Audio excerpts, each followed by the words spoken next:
Good evening, and welcome to the St. Petersburg by Night podcasting network. Tonight, we present to you our behind-the-scenes special, After Dark.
Welcome to the St. Pete by Night Twitch channel, where we play St. Petersburg by Night, a massive multiplayer 5th edition World of Darkness Chronicle set in the city of St. Petersburg, Florida. My name is Kent, also known as Misha Kent. I am the lead storyteller of St. Pete by Night, but tonight I get to play the role of host again because it's Saturday night, and that is time for After Dark. After Dark is our behind-the-scenes show where we talk to players, we talk to storytellers, we talk to artisans who create things like dice and artwork, and we talk to movers and shakers within the world of darkness. And I'm very, very pleased to be joined by one of those, in my opinion, movers and shakers, a creator of fantastic content that you may or may not know. But all the way from Denmark, here on After Dark, we have the SanguineWizard. Now, this fantastic individual was willing to join us tonight, so this is a pre-recorded interview. So by the time you're seeing this will have all been wrapped up. So unlike our usual episodes of After Dark, we won't be able to take any live questions from the chat. But I don't think we would even need to do that because there's so much I want to talk to this individual about. Previous campaigns, upcoming campaigns. There's so much we have to talk about. But before that, let's go ahead and let our amazing guests introduce themselves. Go ahead. Hi, thank you. I feel very praised right now. A lot of good words here. I'm Christopher, also known as the SanguineWizard on YouTube and just in gaming in general. And I run a London by Night show currently. Several London by Night shows because you have taken on the mammoth task of not just running kind of the Fall of London setting, but doing so from an Anarch perspective, doing so from a Camarilla perspective, and as far as I know, doing so from an Autarchist perspective as well. So that's effectively 3 different groups. What made you decide to choose the Fall of London setting or the London setting as a whole and to run it from those different perspectives? It's okay. I'll shorten this as much as I can because it's a long but and also kind of sad story. But when I first began V5, I had no idea. I knew about lore. I was heavy on vampire lore ever since Bloodlines came out. But I never had the opportunity to play anything but AD&D. And I wanted to play in London. I knew nothing about the Mithras events and all that, so I asked, where do you ask people? You ask on Reddit, and people recommend things, and I bought the Fall of London book to gain inspiration. and found a group of players in my hometown. Most of them are friends already, and we ran the campaign. I changed. I want to say a couple. I changed a lot of things because the book was written in a way that I don't think was well suited for at least my players. So we had my friend who played a Banu Hakim, who would later become the Vizier of Mithras in my chronicle, and then a Bruja Inquisitor from the Spanish Inquisition, or what less vampires know it, the Inquisition. Right. And he became the Brugorl, kind of. He's that warrior of the group, because he ate a gargoyle, unfortunately, and then inherited the curse. And then we had the Spy Master, the Nosferatu, was also very prominent in my stories. And those three kind of ran the fall of London and set the entire world for me. They decided everything. I'm their choices. They carried over into the Camarilla story, where my YouTube group kind of picked up from, and my real life group, or whatever you want to call it, they still run Mithras in the background. So whatever they do, I kind of pull in to So the you other do have stories. some kind of impact from the groups on one another. Yeah. That's Obviously, the players must always be, I don't want to say the heroes, but they must succeed. So I will always make the players look good, right. or at least try to.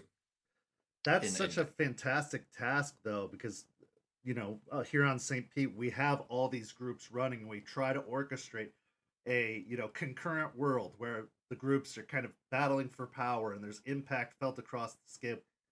And I have multiple storytellers to assist me in doing that, whereas you're just orchestrating and balancing all of this yourself, and that's an incredible undertaking. But I do love that you make sure that the characters' actions have weight, and that they do have, that they are going to figure prominently into the story, that it isn't what a lot of people label as NPC theater or SPC theater, where you're just watching these SPCs make all the cool actions happen and make, all the big moves. No, the players are getting to make the big moves, and that's, I think, why a lot of people get into role playing, is to feel that significance and to feel that kind of power in what they do and how they behave, and that they actually can impact the story. That it is their story, and it's not a story that they're just simply watching. Yeah.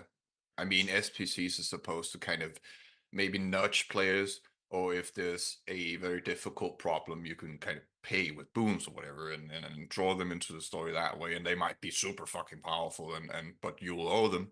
Yeah. It's like owing an elder, and they will solve your problem, but there's the shame that follows with not solving your shit as a vampire. Well, and that's what SPCs are supposed to do. They're supposed to figure as props effectively in the storyline that help influence the drama and the action and consequences and everything like that. But at the end of the day, they're still props. The players are the main focus and should be the main focus. And I want to get more into your thoughts and your kind of philosophies about storytelling, but let's take it back, way back to the beginning. How did you discover TTRPGs, and did you have any preconceived notions about them before you got into actually participating in it? Like, had you heard about them but weren't really interested, and then eventually discovered it? When did it enter into your life? Just TTRPGs in general. So you had mentioned AD&D. When did that start in your life? I had no idea when I started. I was 10 years old. A guy who I still play with to this day, he started a kind of club in the town that I lived in when I was a child, and various of children would join and play, and I loved it. It's just like from the moment I like the being another character as far from yourself as possible. Like 80% of my characters, for example, are women. Yeah. Just for reasons I don't know, but I always tend to play women when I at least play fantasy. and playing elves and orcs and all that. I just loved it. That you could, that form of escapism was unknown to me at that point. It was all Nintendo 65 and Game Boys and all that, but this was more, it was free. I kept playing in that club, and it was kind of a thing where our parents had to pay for us to participate. But at some point, I can't remember when, but I started GMing myself. I think it was a 13, 14 maybe. Well, and so this was an organized club and activity that like everyone in the kind village knew of about. like going to badminton or whatever. It's like yeah. That's amazing. Do you remember anything about the first campaign you played in? Like what class you played? Anything about your character? Anything about the story? I'd love to hear it. It was very brief. Again, I was 10 years old. Keep this in mind. Absolutely. No shame for a first time. I played a rogue. I think I was human or half elf. I can't remember. I was a female, and I'm looking for the character name, but that has gone, unfortunately. Understandable. I think that I don't remember what we're supposed to do, but I remember what I did. I broke into the jeweler store, of course. Of course. I botched all my rolls, so that went horribly. I ran with the loot and into a forest, I think, and I did I'm trying to be sneaky and give this shit to my next characters. I remember something about throwing it at the party and give this to my sister or some shit, which of course never works because GMs are smarter than that. Right. Ran into the forest. Got assaulted by a couple of things, but eventually the rest of them found me, and one of the players, he wanted to punish me or something for stealing, and I'd been praying, I think, to mask the entire time in the forest. He showed up and backstabbed that player, but he also demanded a sacrifice from me. But that character was very short-lived. Let's just say that. I ended horribly and tragically.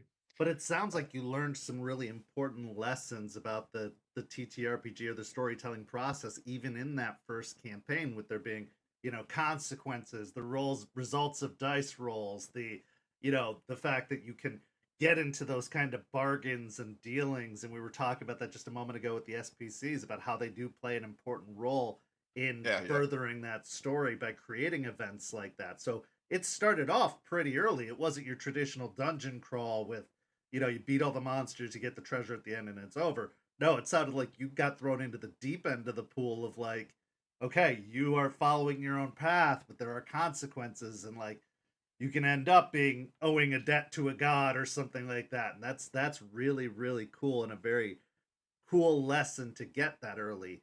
I love your approach into the TTRPG atmosphere, because really, if you think about it, at its simplest form, TTRPGs are just playing make-believe, and that's something we all did. It's, if you had an imagination as a kid, I'm not sure about, kids born these days anymore, where it's a lot more devices and everything like that, but we all did the thing where we, played out in the snow, pretending we were on the frozen planet of Hoth and we were in Star Wars, or, anything like that. I think we all had experience with that.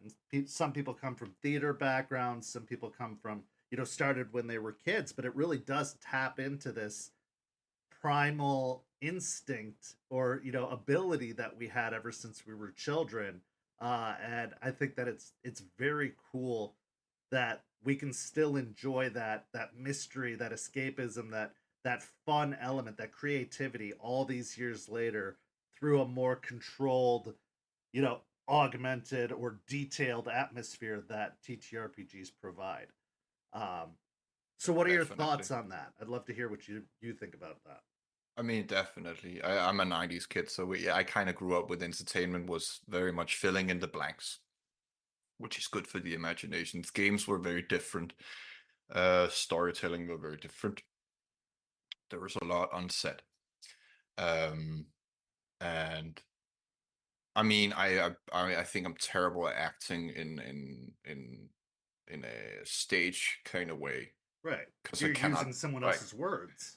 I cannot break character. Right. and I get like stage fright. It's the same with I LARPed for many years as well when I was a teenager, but I could never take it serious. I just wanted to fight. But when I'm in front of someone and I have to stay in character, like, I start giggling and all that. And I think the good thing with TTRPGs, at least, is like you can have that laugh and then you just kind of break and then you continue. Yeah, you get to live a little bit in both worlds where you can still enjoy the out of game entertainment about it while still having those in game moments. And if you need Yeah, to yeah. pause it or break it for a moment, you're able to do that before picking up and resuming it. And everybody's in on the joke. Everybody's in on, what's happening. I So think that it's also good, especially with Vampire, to kind of laugh about some of the obscene shit that goes on. I mean, it's well, horrible, and you it's a shouldn't be dark, laughing, but yeah, yeah. it's a dark and heavy game. So having that release valve of being able to like laugh at it or poke fun at it or at least step back from it and examine it from an outsider's perspective before diving back in, Mm. it keeps you grounded and it keeps you aware of what it is you're getting into and what you're going through. So I agree completely. Being able to just keep one foot out, one foot in, so that you I can, th- yeah, I think it can be, I don't want to say dangerous, but it can be at least a little bit harmful to immerse yourself too much. I have watched some shows and they're very good actors or something like that, or they get very immersed in their character where to the point where they can cry or like the storyteller has to do, was it like the table check thing, yep, the and check, yep, I think then you have taken it too far. I understand if some people enjoy watching that or creating that, but for me that would be kind of almost, it's not traumatizing, but it would be unsettling to me. And then when I watch it, I feel like shutting that kind of video down because it's like I don't feel good. And then I yeah, think it's okay to sit for a moment and you're like, and there's tense and there's drama, but then 5 minutes later, people are laughing, and then you remember, okay, we're playing a game. right, right. When people get really, really into it and they have to bring in things like X cards and safety tools and that Yeah, kind of stuff, it can be a little scary when those kind of moments come into play.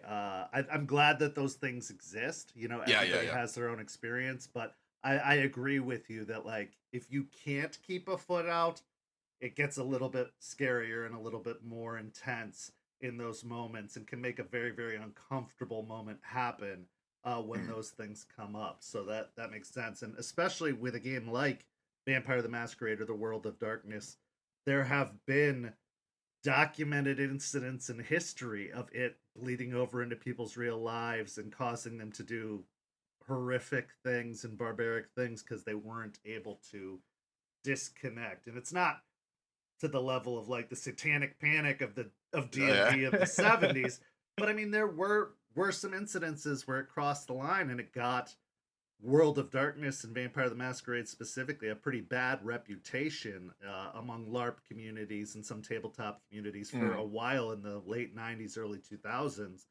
So there's proof to what you're saying is like if you can't separate, if you can't, balance that, it can become really intense or really problematic. So I I'm mean, glad. it's Yeah, it's ultimately a game, and it shouldn't be harmful, or it shouldn't have any negative effect on you, I think. And in Vampire, the game is mechanically made for me to make your character do horrible shit, yep, and you have to be able to take that and kind of laugh about yeah, it, because that's the ultimate goal of the beast, right? I think it's very important. It's one of my questions. It's the reason I interview people, to figure out the maturity and if they can not only handle all the dark shit. I mean, everyone has a thing yeah, they cannot tolerate, and I will respect that, and I will not put it in the story. for sure. Um, but I think you kind of have to. I need to feel people where they are in their lives and if they can separate, because I think it can be. Some people don't like losing, Yeah. and the best moments in Vampire are when things go very wrong. Well, and I was going to say that as well. World of Darkness stories, whether it's Hunter, Vampire, Werewolf, any of them, they're all tragedies.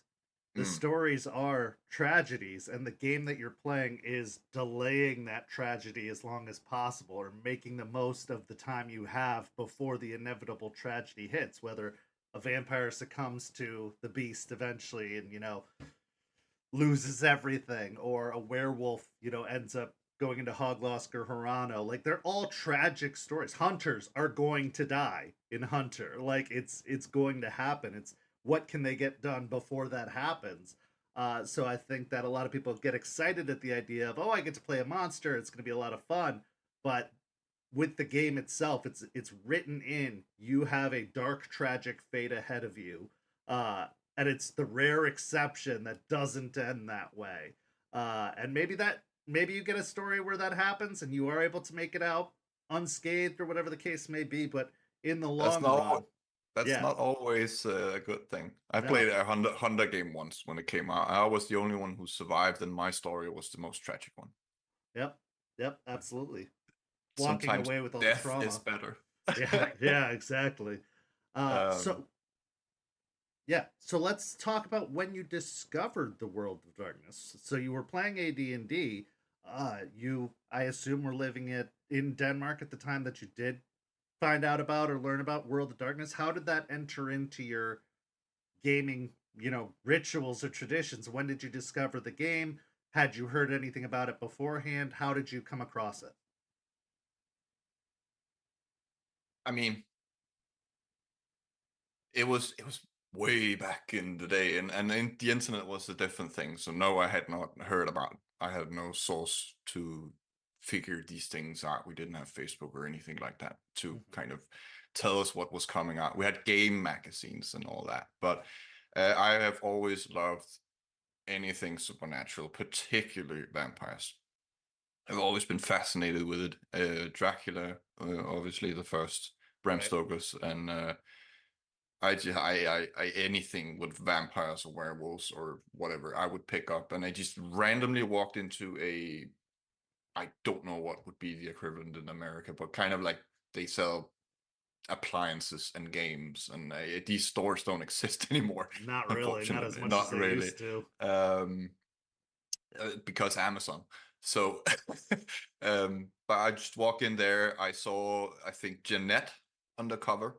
It was a DVD or like a game disc, the whole, and it's like there's a vampire. It even says Vampire the Masquerade, and then it's like I need this in my life, and I think I have completed that game like 35 times or something. Sure. But it was all I played. I think it was somewhere in between World of Warcraft expansions, so I had a lot of time. Yeah. No, I think it was 13, 14, something around there, and then I found the books, but they're really expensive when you're a child, so I never bought them. Right. Until 5th, where it's like, okay, now's the time. Yeah, a lot of people learned about World of Darkness through the video games. So Bloodlines, one of the best Redemption. RPG games, Redemption. Yep. Those are great access points where people first discover World of Darkness, and then they're surprised to learn or delighted to learn that there is a role-playing game associated with it, which it spawns from, and that's become a lot of people's access points. So you started with the video game, but then moved on to the game itself. How did you eventually actually get your hands on the book and start to learn about the system? And were you running from the get-go, or were you able to play in a game before running? I bought the core book. I was confused about a lot of things. Again, I came from AD&D. Right. Vampire is so weird. So when different. You're used to, it's like you're sitting there, ambition desire. Why do I have to? It's Touchstone. What? And again, went to Reddit. Reddit people are angry. Don't do that. I almost got turned off the game because of the community on Reddit. People were almost abusing me for my questions. I don't want to use that word lightly, but it was a horrible experience. Yeah. So instead, I went on the Discord server, World of Darkness. They have I'm looking for games thing, and I found a a guy in Britain, a close friend of mine, makes another show eventually, and he invited me to play a one shot where I played a Bruja detective, my first character, and just for like I think it was 3 sessions, so it was a very brief story. But that was kind of introducing me to actually playing the game. I mean, mechanically, I understood it. I'm the kind of guy who, when I get a system, I break it For just to sure. figure out how my players are going to try to cheat me. Yeah, yeah, that So, makes sense.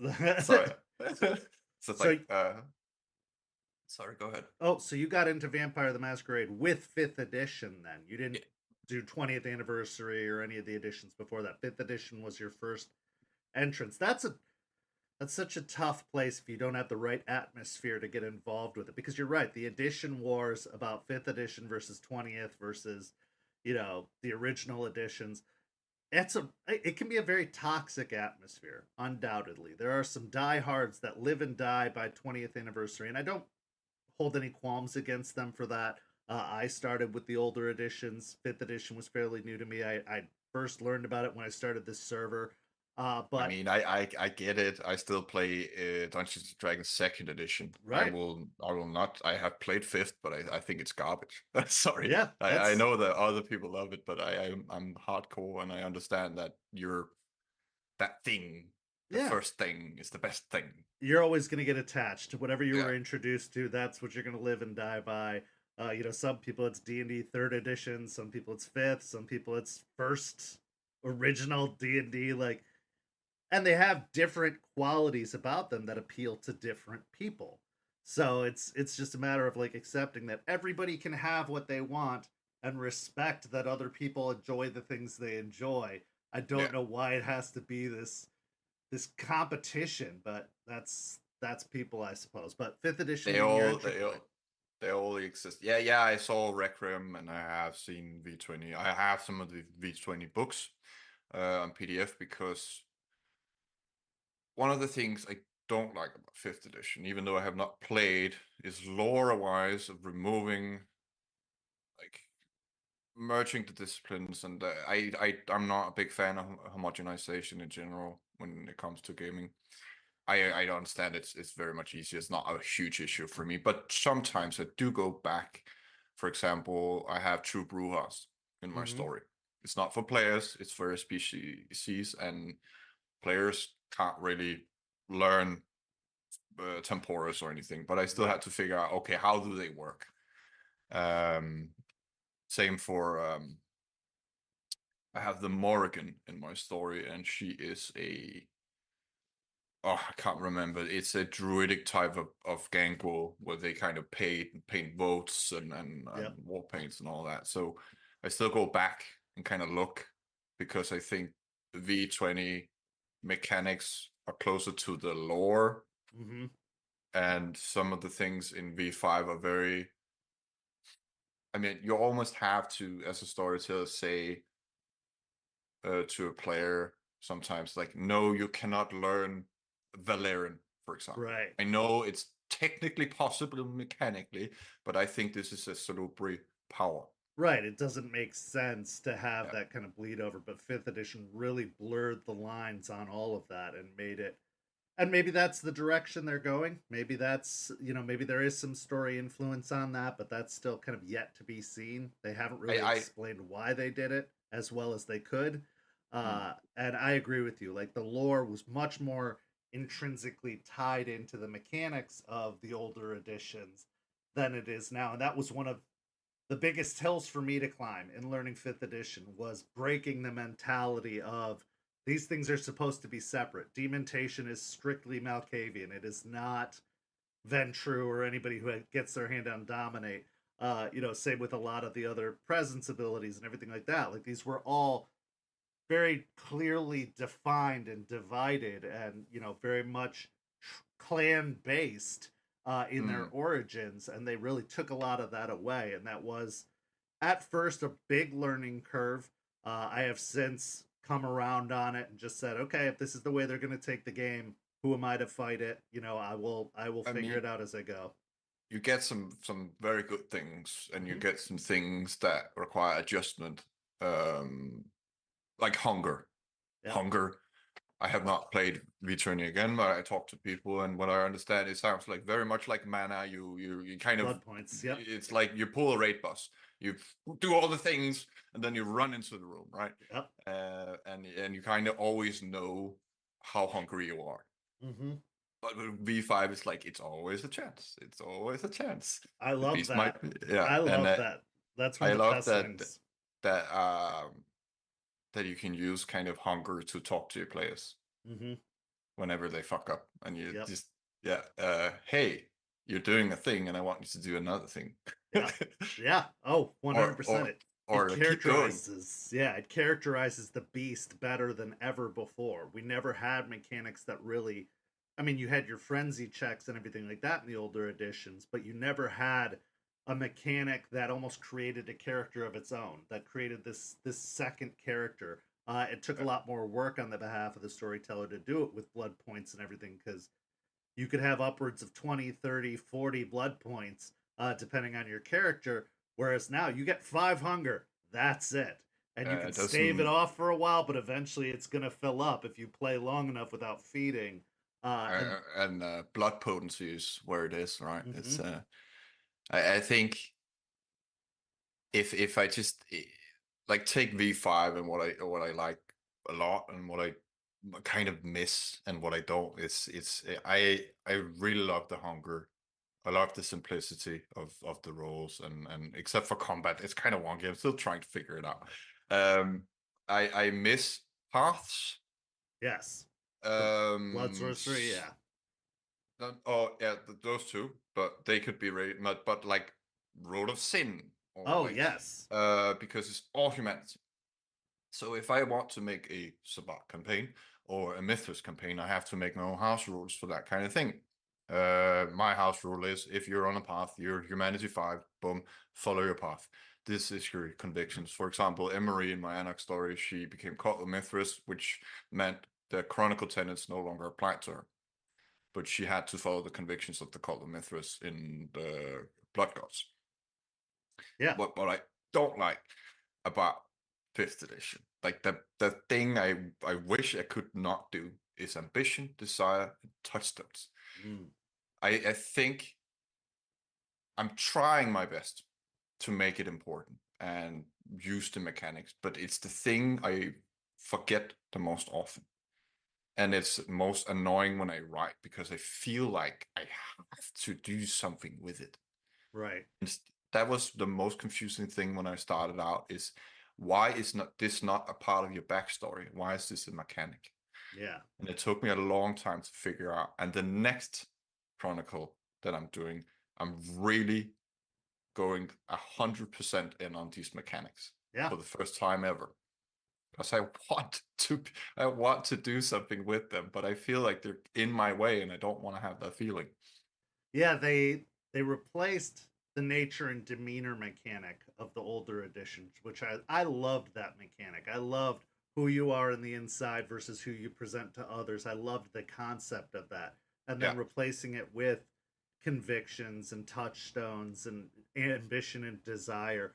They simplified so much in 5th edition that made it streamlined. The game streamlined a lot more, but they also added some complicated elements in terms of the touchstones and ambitions and desires.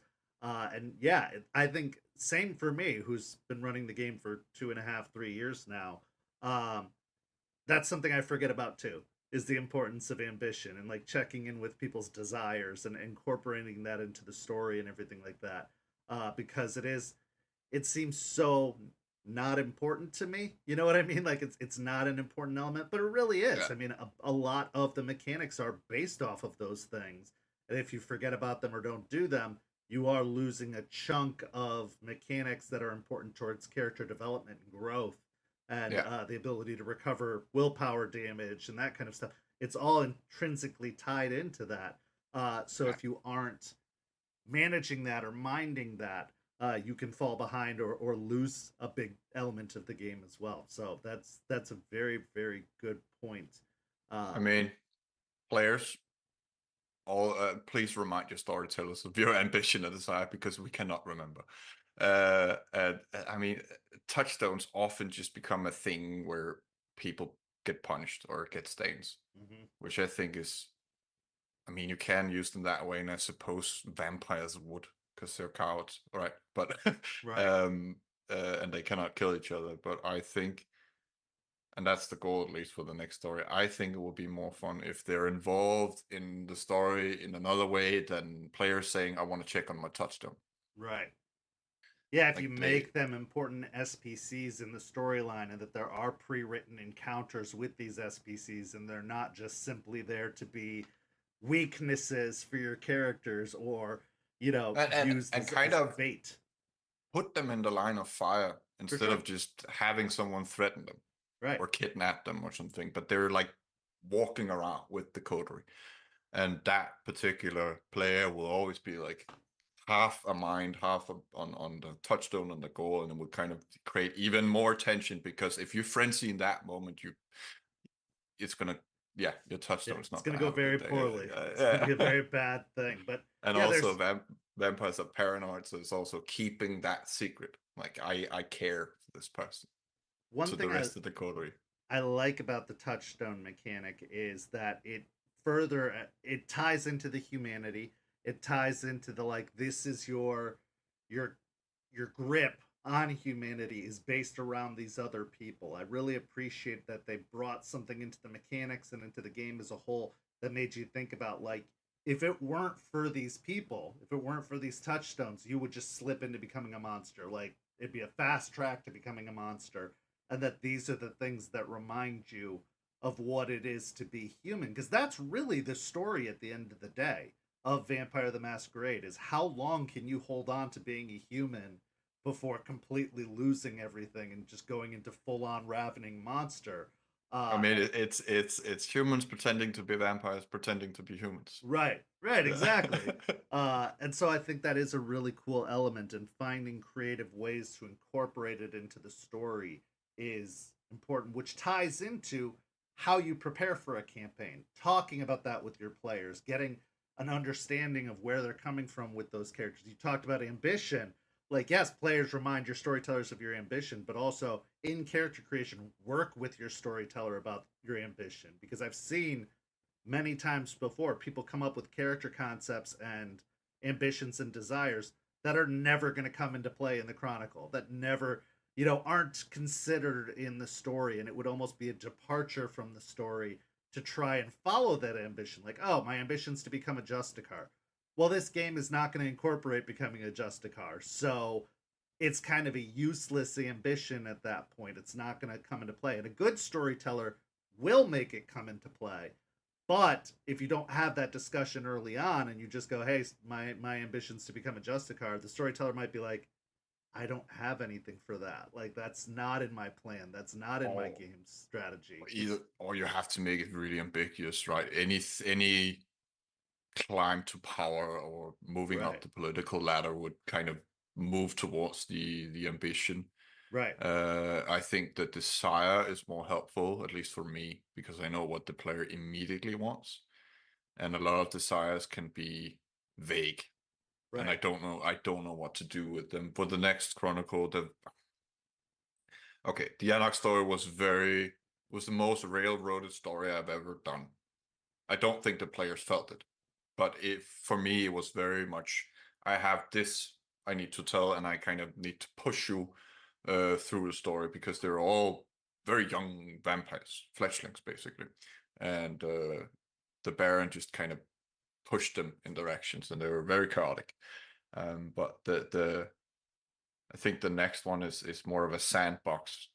Well, it is. It's going to be a lot on me, but I told my players I need a very clear desire and ambition from you, because I'm going to write you an arc for each of your characters, which I did not do in the previous. I mean, they all had goals and the things they wanted to do, and some of them achieved it, but the main purpose of the story was to tell my story, where the next one is more tell their story while things happen in the background.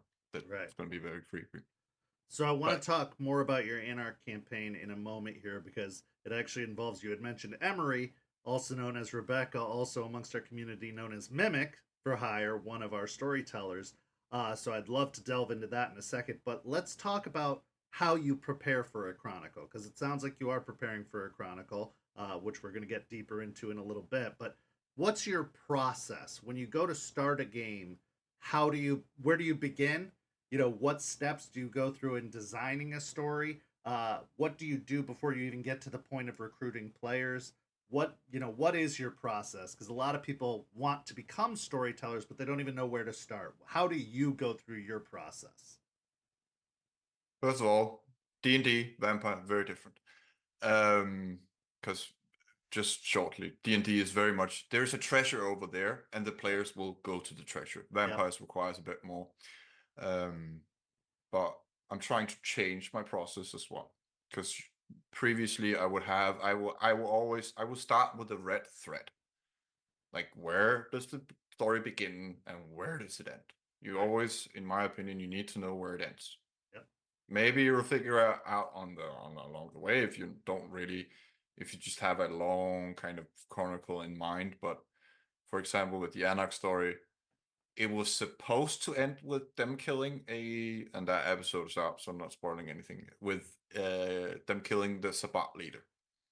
It didn't, but that was my red thread when I initially wrote the story. But yeah, that's the first point. You need to know what kind of story you're telling. And previously, I would kind of write every Sunday. I would sit down and write scenes and edit and watch the episodes, but that's a lot of work, and I don't recommend it. So for the next one, it's a sandbox, and I will be doing a bit of weekly writings, but it's not going to be as much. I'm building an entire world, and every character, everything important, it takes time.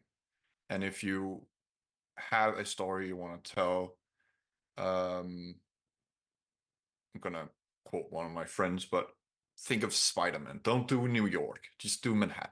Start small, expand, brief descriptions like what is the main purpose of this SPC? Is it to help the players? Is it for boons? Do they own a nightclub? It's just kind of start small, and then I promise you, all the things you have not thought of, the players will ask you, and then you have to come up with it anyway. Yep. Because that's how players work. You want them to go east, they go west. Always. Always. It's never going to go according to plan. And I like that you brought up come up with an end goal in mind, an ending point for the story. Like you said, the threat. Come up with where you want it to end. Does that mean that the chronicle has to end there? No. Like that, if you feel like there's some place to go after that, great. But at least if you have that mindset, if you have that or initial plan of like, characters get introduced, this is going to be where I plan for this story or this chronicle to end. And maybe it does spin off into another story or does continue on in some way. But at least if you have that bookmark of a beginning and an end, you can fill in the details in between, and you can have that knowledge of the game's supposed to end here. It's less likely to lose momentum or lose steam or drop off because you know where you're headed.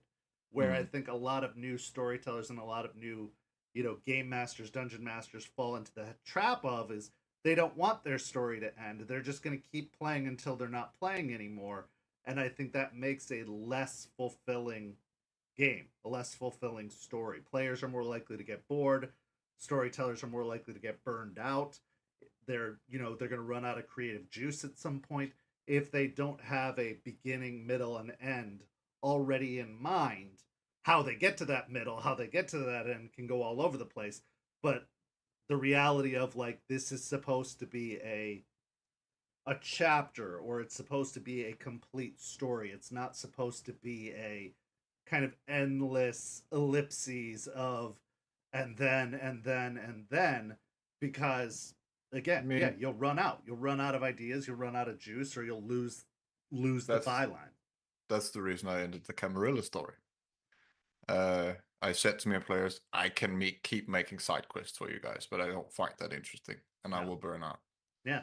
And it was kind of weird. I don't know if the audience noticed it. I hope not. But it's one of the players just changed character, and he was not playing that character for many episodes. And I just like, you have achieved everything. Like, Yeah. I just want to know where a character goes from here, and I can keep making side content.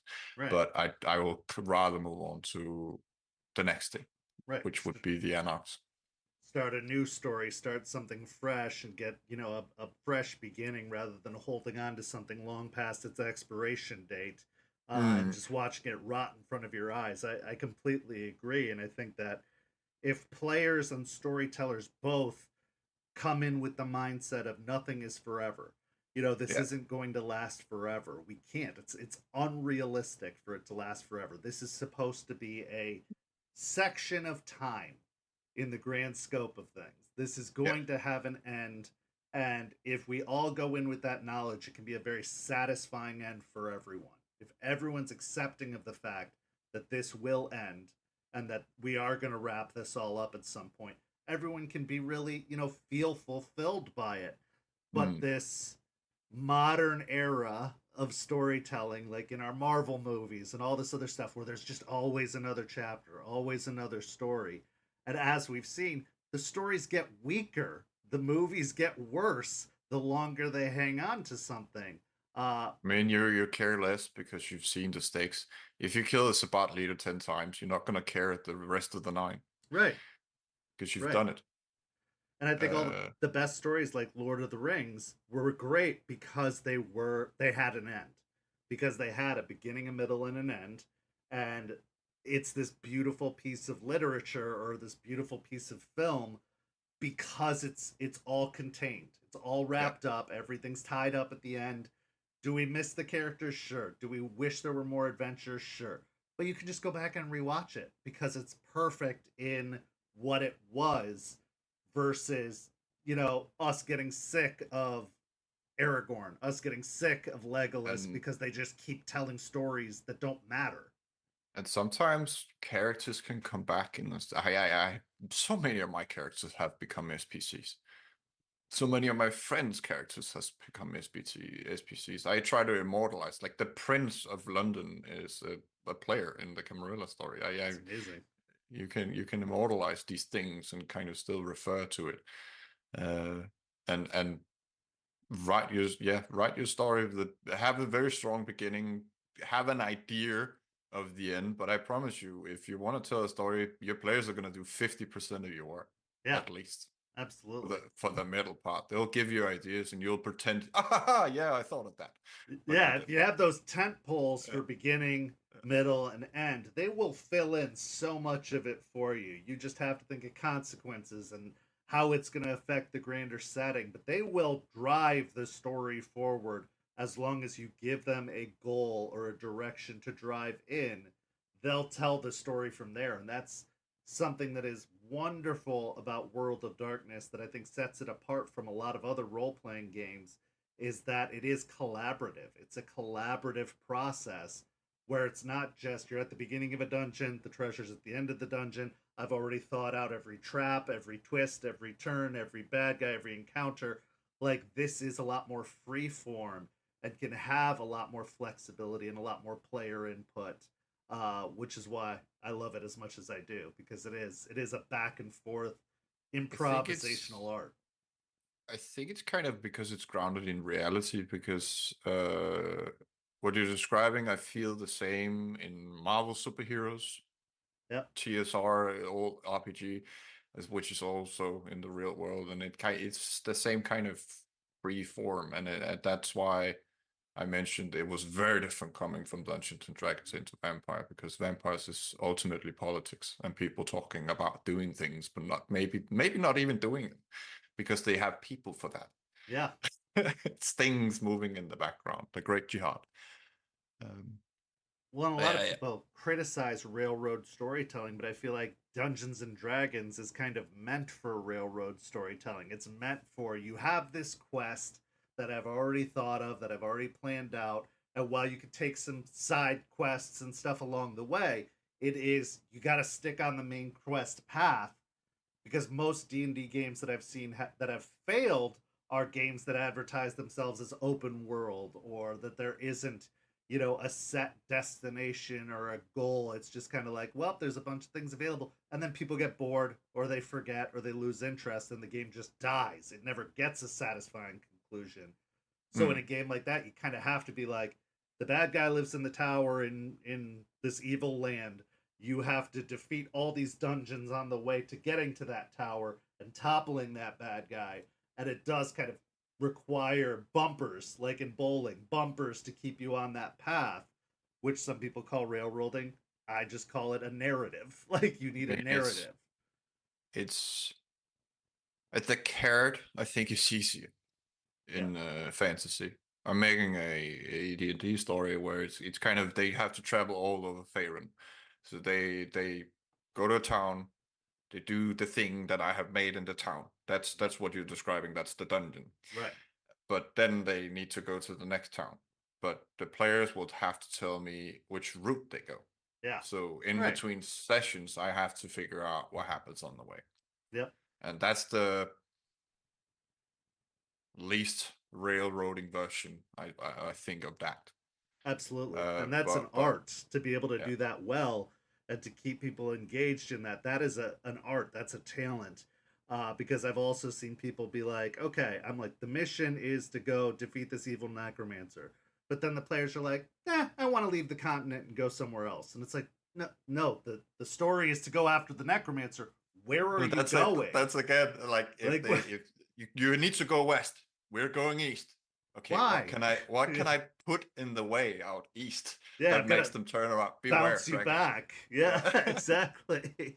And that can get fun, but it can get tiresome very quick, especially if you have a particularly chaotic group of players who want to fight back against you. It's easier with Magic, but I think in Vampire you can kind of have someone show up or just threaten people or like kill their touchstones. Yeah, hint at something bad will happen, and that's enough incentive. But it's I feel, maybe that's just me coming from a fantasy kind of thing, but I feel vampire players have to be herded more, like sheep herded through the story, because, and again, it's totally fair. They're paranoid. They're selfish. They suck at working together. Right. They don't trust each other. It can be frustrating sometimes when you have given information to a player and they don't want to share it. But in Vampire, it's very valid. Right. Because it's, this is gold for me. I know something nobody else does. But as a storyteller, it's like, I told you this, so you could kind of do this. So you could pass it along to everyone else so that we could get, but also, vampires are inherently selfish. Knowledge is power. Like, there's all these other extra added layers and elements to consider when you want information. You have to be creative. Then you have to, like, have a personal power or something threatening them. It's a very different way of storytelling, but I love it. There is a very good reason why I do this for YouTube and not AD&D. No, it's a lot more entertaining. It's more entertaining and challenging for the storytellers. The storytellers, because of that collaborative element, yes, you kind of know what's going to happen, but you have no idea how you're going to get there. In D&D, you can kind of just know all along where they're going, how they're going to get there. Maybe there's a couple of side trips here and there, but for the most part, you have it all pretty plotted out. Whereas in Vampire, it could go so many different directions, and you kind of have to stay on your toes as a storyteller to be able to react as much as plan. Like, it's a lot harder to plan for Vampire in my mind than it is for D&D. You have to be very, very flexible and willing to react in Vampire or Werewolf or any of those games. You have to have that flexibility to react. That's why I think the most important thing as a storyteller in Vampire is knowing your SPCs, because you don't know which one of them the players are going to visit. Yep. If you can make an SPC and they never go there. Yeah. Like, it's but you need to know. And I'm not saying because I suck at accents and all that, and making them feel different. I think some people are very, very, very good at that. But you at least have to, in your own mind, know which character you're in now. Yeah. Like which character you're playing and portraying and what they're doing. And it is easier if you played them before. So Yeah. I highly recommend using your old player characters as SPCs, Yeah. if at all possible. Nemesis in my story was one of my characters, which is why she's so prominent. And I don't know how or why in any story, but she always immediately almost with the players becomes that mean bitch that they're so afraid of. Yeah. and, Well, and, and and I think there's something to be said for, especially as a new storyteller or an early storyteller, reusing the same setting, reusing some of the same characters, because you do get practice with that, but you mm, also get experience with those characters. Those characters grow and evolve and change and develop.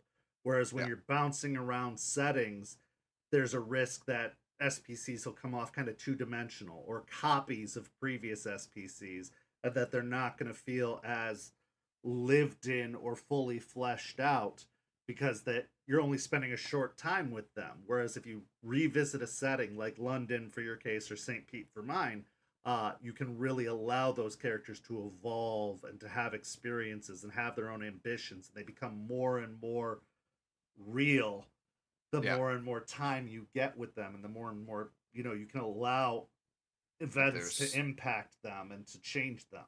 there's more and more, and like I began with Fall of London, and there's obviously characters in there. I scrapped most of them. Some of them I used, and if you kind of followed along, I don't think many people did, but if you followed along on my Pinterest where I upload the character art for like inspiration, and so I know what the people look like. Uh, I started with like 20, and I ended up with like 70 Mm-hmm. characters in London, uh, which is one of the reasons I'm moving away from London for a time, because Right. I'm going to America next. Oh, really? Okay. I'm going to America.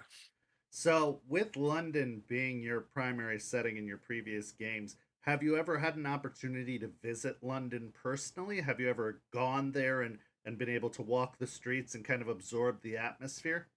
Yes, very much so. Some of the places in the story I have very much been at, and I don't know why, but I'm just fascinated with British culture, especially Victorian. And I'm Danish. I don't have this like Right. there's nothing influencing me here. But for some reason, like even that the accent, and I'm not talking like Manchester or something, but that very clean, I Mm-hmm. don't want to say posh, but at least educated accent of British people. It just sounds like music, and Yes. the buildings and everything. And I just thought, well, London is the center of the world in a sense, It and is. it kind of kicked off the fifth edition Yeah. with Mithras. Um, I mean, it's the reason for the second Inquisition. For people that don't know, people that won't know in game, but Mithras kind of started that shit Yep. because he's a petty god, Yep. and he can wait it out. But I One, don't know, it's it felt more close to home than America. yeah. I mean, Denmark and British people, Danish and British people were very similar in a lot of ways. We like cake, we like football, we like beer, that kind of thing. Well, and Um, it's one of those defining locations throughout history, not just Vampire the Masquerade history or World of Darkness history, but actual history. yeah, It is a central point of where a lot of culture comes from, a lot of life comes from, and it's a melting pot of different cultures that come through. But you think of like imperialism, you think of the evolution that London has gone through. It has been a a central point of mega powers for so long. And when yeah, I think we think of vampires, especially us longtime vampire fans, that is the perfect setting. Victorian age London is the perfect setting for a vampire story. Your Bram Stoker story is in London, and so it is. It's what we think of when we think of it, and there's a reason that Vampire the Masquerade World of Darkness highlights it so much. I mean, in 5th edition, they have not put nearly as much emphasis on specific locations, but one thing that has always stayed true, London and Chicago. Those yeah, are two primary locations that they never ignore when they are telling stories in World of Darkness. Those are two very, very important locations. So it makes sense for you even to get... from and even going back, I have Chronicles brewing, and maybe we'll see this one day, but it's called Baronies of Avalon, and we're going back to the year 1000 all the way up to 1990. Wow. But it's a weird kind of story, and the players have, because it's reverse progression, which I know can feel bad. You start out as an elder, then you play the child, but it's kind of meant to walk parallel with everything that happened in vampire lore. It's like a great legacy game. I like that a lot. That you're thinking about that. It's also passing on the torch, Right. and creating your own bloodline, Oh. which is the gimmick of it. Like Aventru, instead of having presence, they have potence as a clan display, that kind of thing. Yeah, that's fantastic.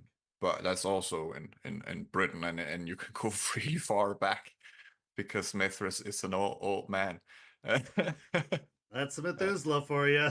Around since quote unquote the dawn of time, basically. So yeah. No, and he's been in Britain for 2,000 years, so I think you can do a lot with that. But yeah, I think to answer the question, go back to, I think I just have a fascination with the city. Yeah. I don't know why. I cannot tell you why, but I am moving away from London for the next one, and I'm coming back at some other point.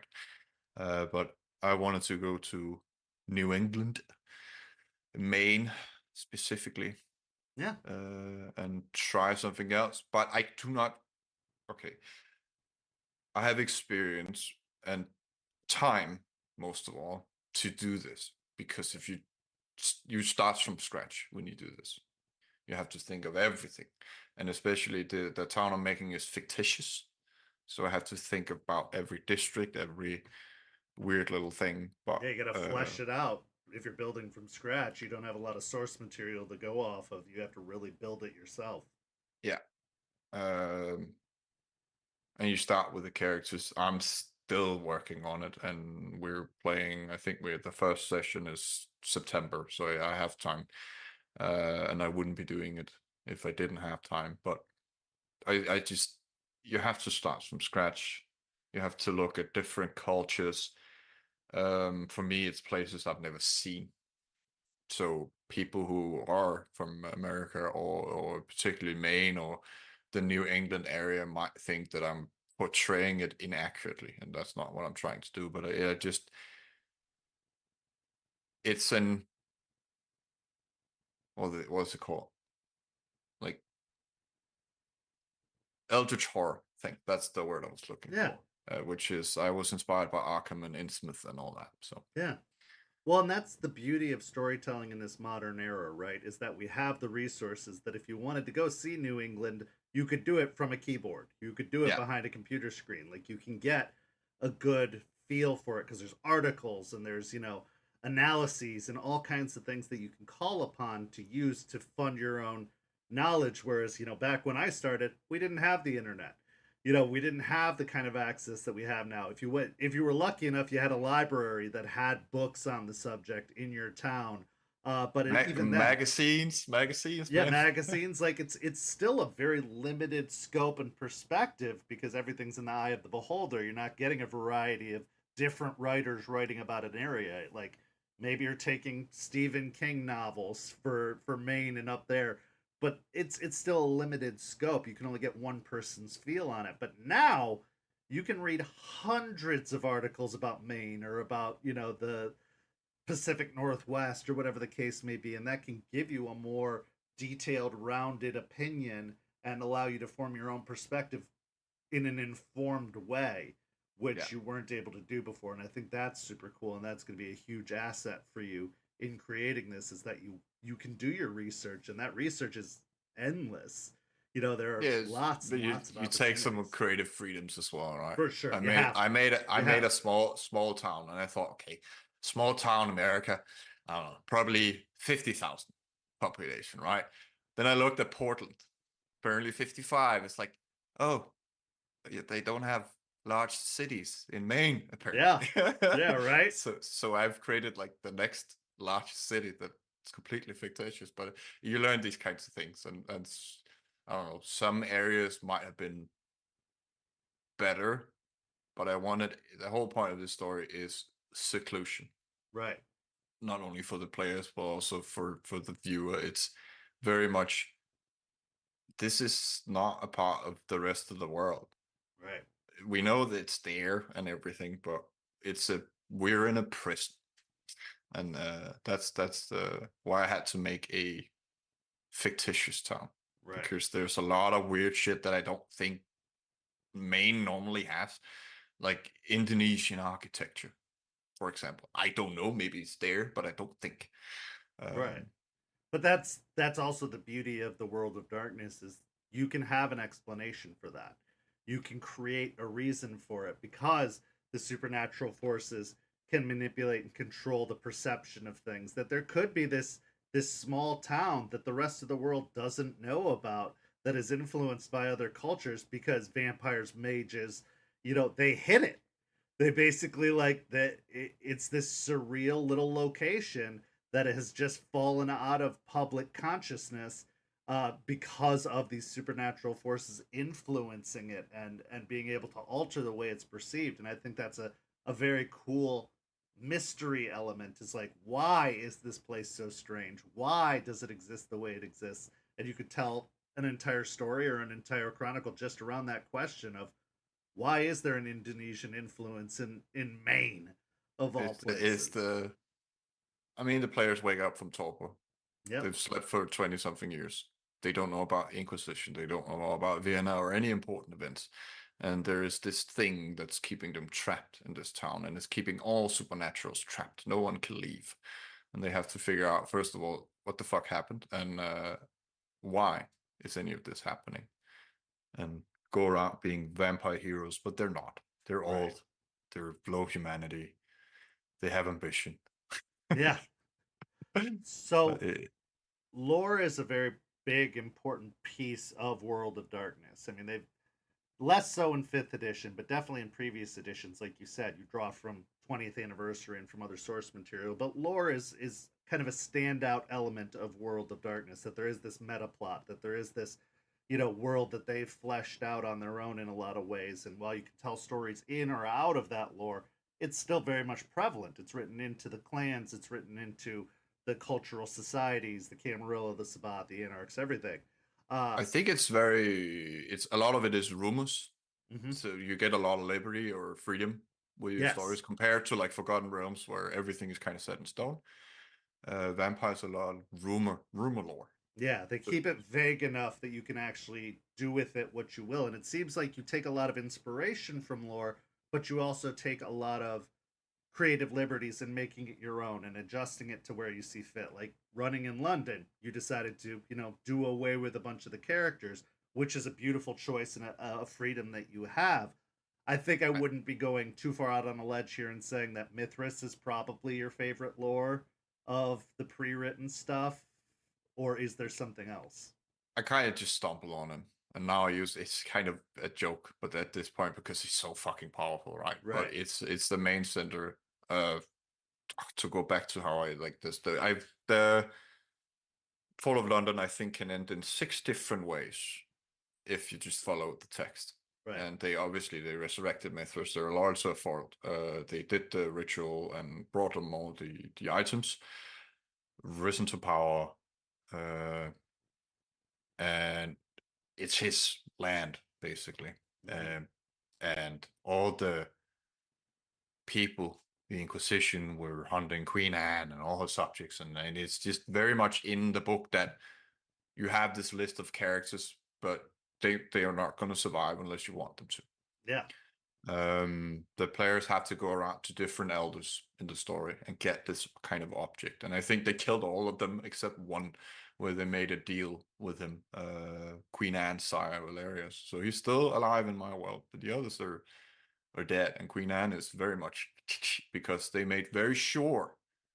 So again, my players they're writing the story for me. Yeah. And then with the Camarilla story, they had to maneuver around to call the Mithras. We were kind of allowing the Camarilla, but they just got rid of them. Yeah. So that there's a lot of tension. and making deals. Obviously, you have to deal with. St. Petersburg by Night is brought to you through collaboration with our partnered vendors, Wolfpack Dice, Ember Fox Dice, Dragon Ink Dice, Barra the Bard, Champs Tramps, Panchi Artista, and Chromatic Creations. Links to our partnered vendors, as well as our Twitch and YouTube channels, can be found on our website, stpbynight.com. The official theme song for St. Petersburg by Night is Vampire by Faith and Failure. You can find them at faithandfailure.com.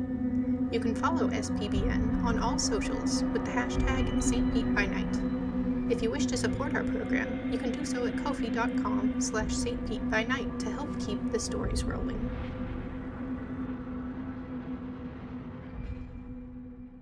You can't just go to war with the Camarilla, even though you're Mithras. He's not an idiot, and his heralds are certainly not.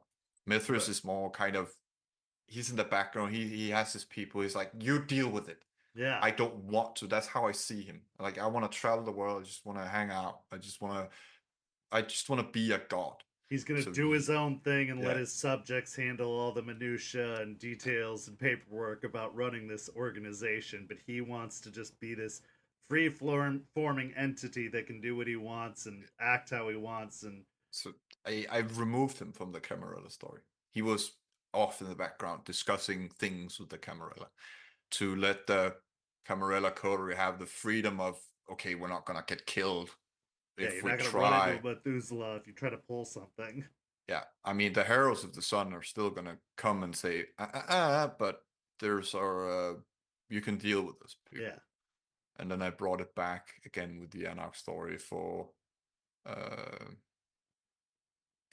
Emery was at fault because she sought that path, and Mithras appears, which he has never done before. He's never made the appearance, but I brought that back, and then I kind of set London up for the future because of my other group. They're killing everyone in London. the original Heroes of the Sun group, apart from one player, and that's the sad part. He passed away, so I had to find a way to honor him. Yeah. But they are playing. Either they're exiling, subjugating, or like killing every vampire in London. We just not want to. So that's future London. When we come back, Call the Mithras will be in charge. The Camarilla will have been kicked out, and they're at war with the Tremere and Giovanni, because we do not like those.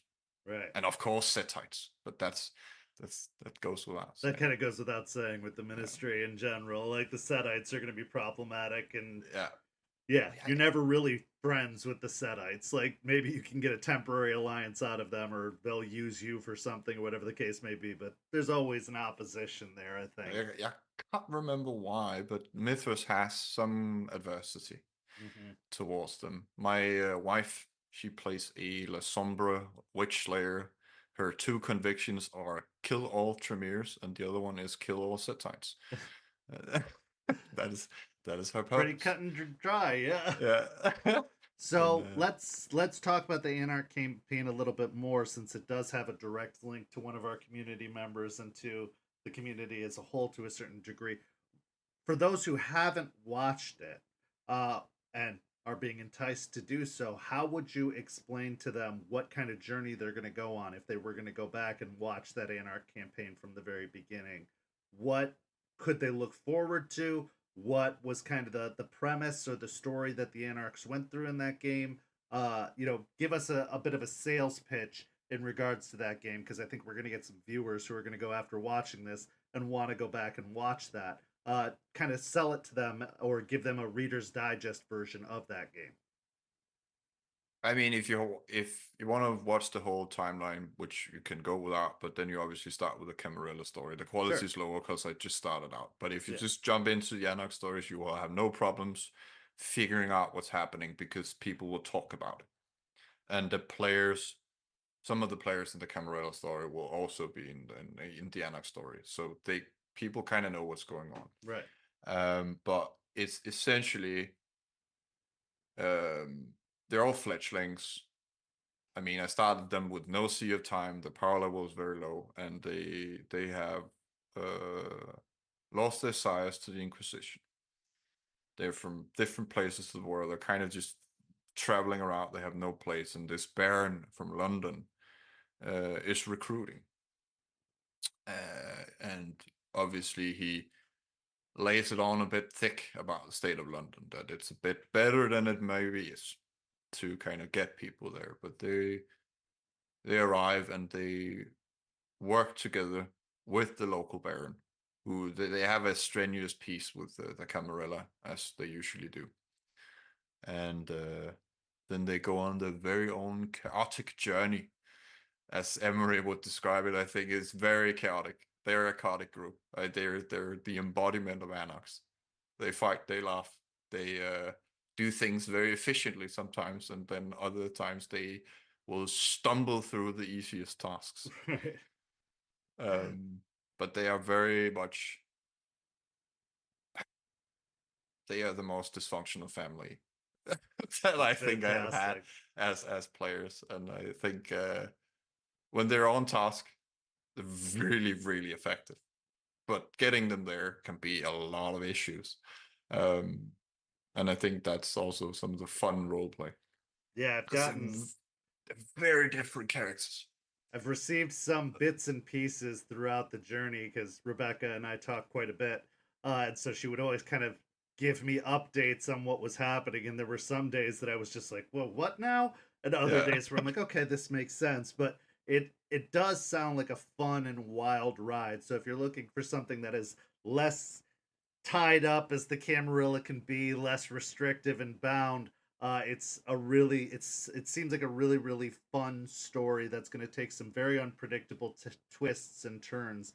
And so they were very brave, and they were very anarch in the sense of, let's say a Camarilla come threaten them. They were very much fuck you. Yeah. Like, bring it on. Even though they're fledglings, I think they embodied the spirit of what it means to be an anarch very well, while like keeping in touch with who they are as people. And that's a hard thing to do. I feel like a lot of people, especially people who are new to World of Darkness or new to Vampire the Masquerade, when they go to play Anarchs, they either end up going Camarilla Light or they end up going Sabbat. Like it's a fine line to walk to play Anarchs appropriately, because it's not quite either. It takes elements of both to a certain degree, but it's also its own thing.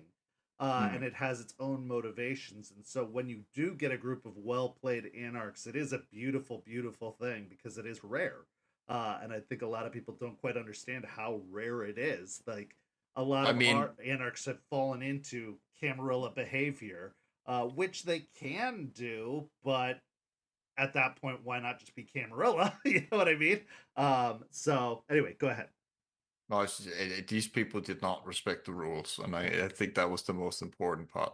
They are two-faced bitches, all of them. They're not true anarchs. They're not like, yay, the Baron is my best friend, and they all have their own agenda, and they're using the sect as I have friends. That's vampire in general.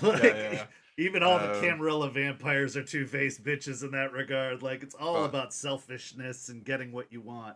At some point during the game, the players had given me enough where I had the thought, what if I can make none of them anarch by the end of the game?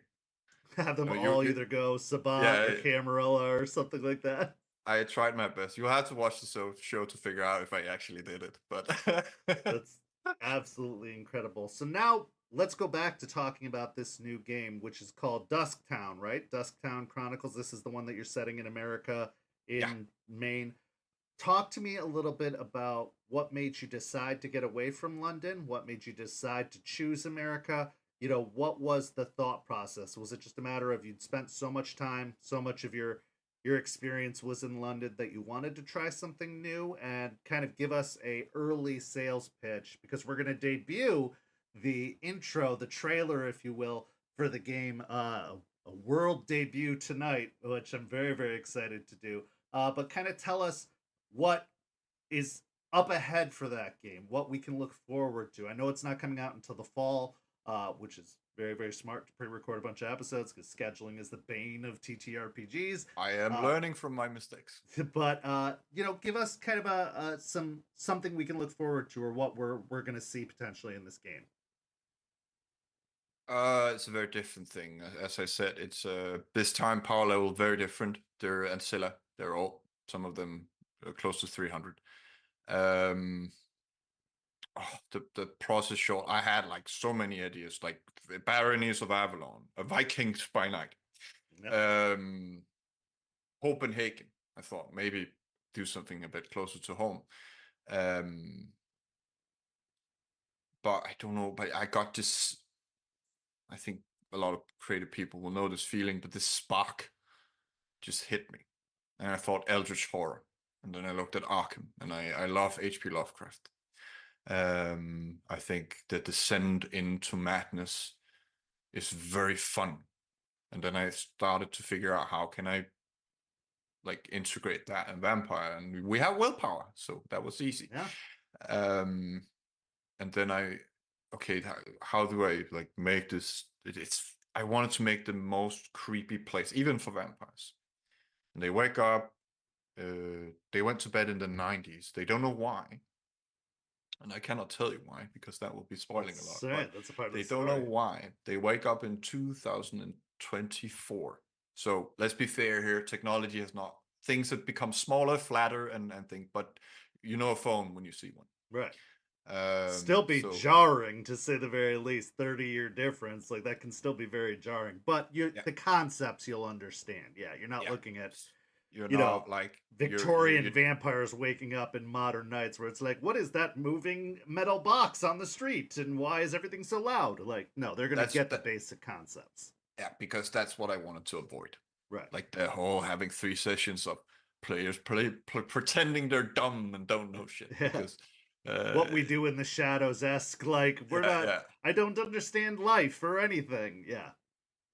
You'll kind of forget that, but it's a town in Maine where obviously there's a lake and things are happening in the lake. There's a fog surrounding the town at night, every night. That's keeping, if you believe the rumors, all supernatural beings in. So they wake up in this town. They have a butler, a mysterious butler, who tells them they have a purpose. They have a codex of rules they need to follow. If they don't follow the rules, they will get punished by the butler. And when they begin asking questions, they have made the rules. They don't remember making the rules. They don't remember why they're in this cult. They remember each other, or at least each other as allies. They remember their past, how they became kindred, who they were when they're alive, but they have no memory of the town or the cult or anything that's happening here. So there's going to be a lot of weird things, a lot of wraith I'm going to bring into it, because there's a lot of they cannot move on either because of the fog. And there's going to be eldritch horror, so abyss. I'm going to pull a lot from the abyss, and I'm trying to bring as many supernatural creatures from World of Darkness into this little town. I love it. So at least the changeling and things like that.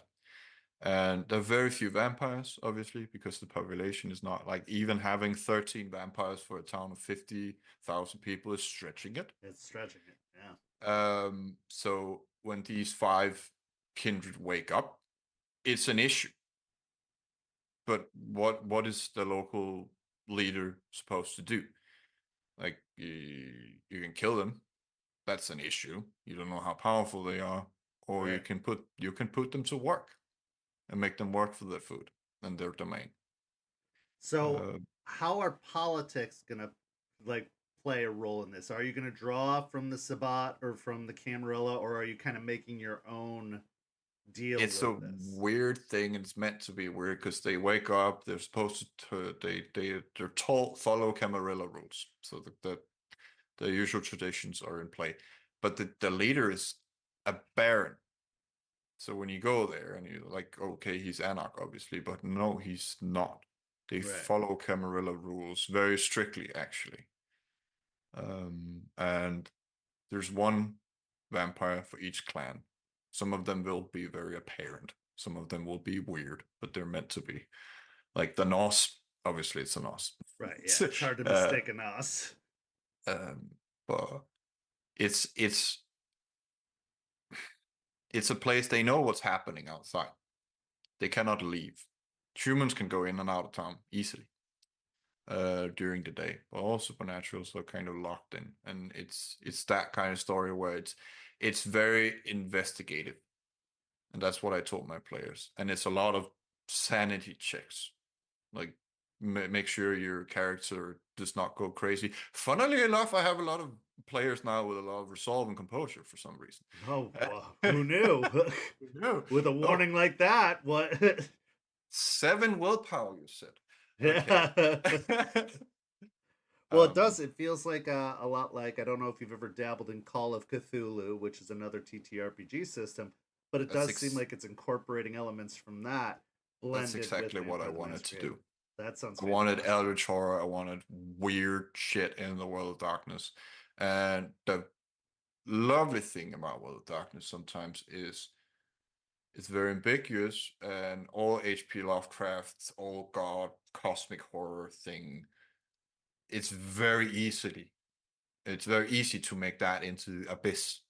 Yeah, because a lot of these things do exist in the Abyss, and the Abyss and is the Umbra, and like it's obvious that those things were an influence on the creation of this game. They do not ignore that kind of influential part, especially in Hunter. You know, Hunter draws upon eldritch horror a ton, and it draws upon cryptids and the unknown and that kind of stuff. So they clearly did recognize the importance of this and did make it a part of the world, a part of the setting. So to, you know, bring that in as a strong influence on a story is not unheard of. It's not unnecessary or unusual. It would fit in the setting quite nicely.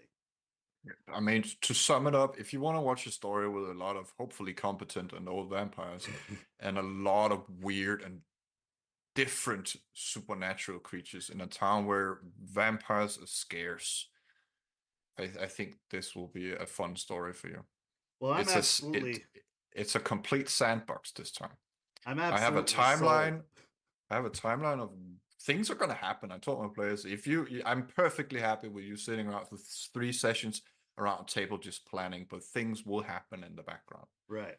The world continues to turn regardless of how long you're taking to get involved in it. It's going to keep developing and evolving. Yeah. Well, I'm absolutely sold. So let's take a look at this trailer really quick, and then we'll come right back and talk about it a little bit more. But this is the trailer for Dusktown. Take a look, everyone.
Wow. I mean, there's so much to be said about the visuals that you incorporated into that. There's obviously a lot of hints being dropped. It looks like you had artwork for all the characters, as you'd spoken of earlier, that you like to have the character artwork, the SPC artwork. So there's a lot of images in there that have very, very resonant and strong impacts just coming in the images itself. I love the way that the trailer was cut together, and it definitely gives you an eldritch horror feel, especially those last images we saw at the end. That's super, super exciting. So, do you have an idea or an approximation as to when the episodes of that are going to start airing? Oh, we're recording in September. I promised myself at least 2 sessions, which would mean 4 episodes.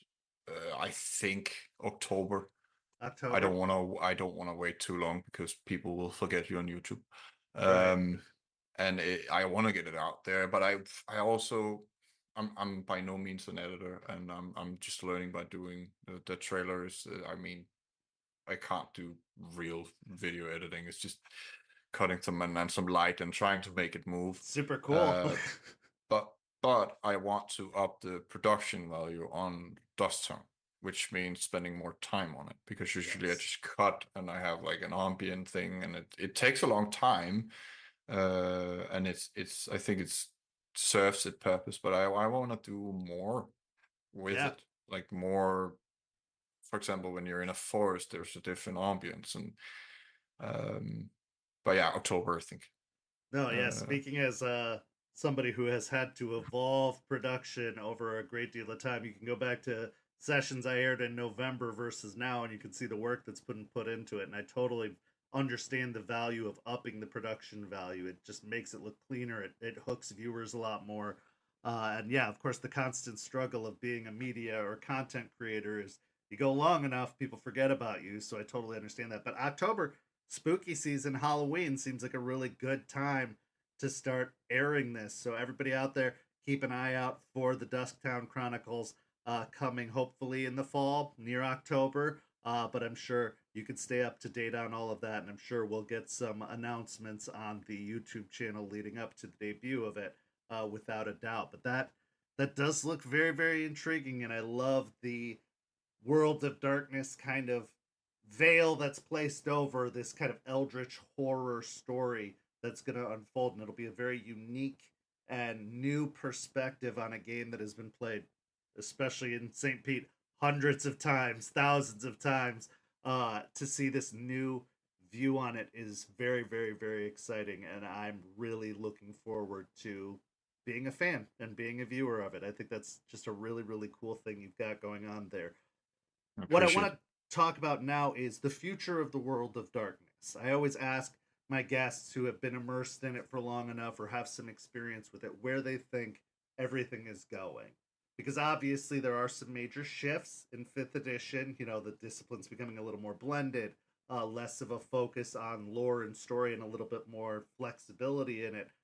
You know, we only have Fall of London and Chicago by Night. Like, those are our two primary settings that they've released. There's a little bit about Milwaukee and like Let the Streets Run Red and stuff like that, but for the most part that's where they seem to have highlighted. There's some rumors about Miami by Night coming out, but for the most part they're leaving it very open.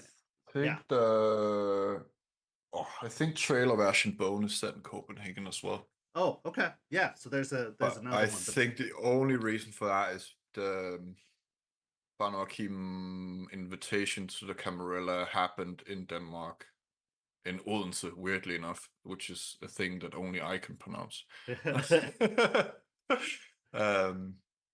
Odense Accord, and it sounds so weird to me because it's just like half my family from there, and it's kind of it's the people in Denmark you can't take seriously because of their accent. Right. So I think it's very funny. But yeah, where do you think we're headed next? I like to ask people, like right now, Where do I think, or where do I hope we're going? Well, that's I want to know both, but they've come into a pretty good pattern of like they drop a major splat and then they drop a new, you know, addendum to each setting. So, you know, we've gotten a couple of new vampire books, a new werewolf book. You know, obviously the werewolf splat dropped, Hunter dropped last year. Where do you think we're going next, and where would you want us to be going next? I mean, system-wise, I think they're doing all of them. Hopefully, if they like at least have a core book for Changeling and Wraith and Mage, maybe even Demon. But where I think they're going vampire and lore. I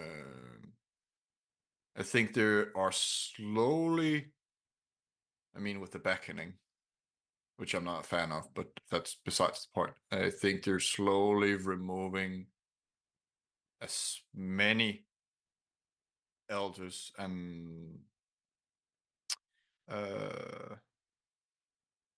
and Scylla as they possibly can, without explaining why some of them stays. It's a very weird thing, and I get why and why not. I mean, it's the let the anarchs have more of an influence, and let the elders kind of command less or be less threatening, which is I'm personally like when elders are threatening and they're Right. just in the background and they can kind of just make the decision to kill you because it's horror.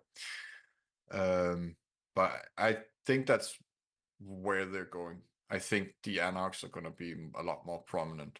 I Yeah, they've think they're shifted away from Camarilla versus Sabat to Camarilla and Anarch, which I think is the right move, honestly. Like, I think the Sabat had its time in the sun, and with the way culture is changing, the way we are processing media with sensitivities rising, it does make sense that they want to take away the more potentially problematic set. I think the Sabat is still going to be the boogeyman. Yeah. But it's a lot smaller, and especially with Shimishi joining the Anarchs, La Sombra joining the Camarilla, we have a lot more. We have a lot less factions actually. Yeah. And then you have the smaller ones like the True Black Hand and everything. But I think instead of the Anarch just being someone that Camarilla kind of kicks around, I think they're going for the Anarchs actually becoming a rival power to the road to humanity, because that's ultimately what Camarilla and Anarchs have in common. Yeah. Is the masquerade and trying to be human in Yeah. different ways, but well, and they've established that too with the flipping of Miami to an anarch city, with the murder of Hardestadt. Like, they've established some things that are saying, hey, the anarchs aren't just the step kid anymore.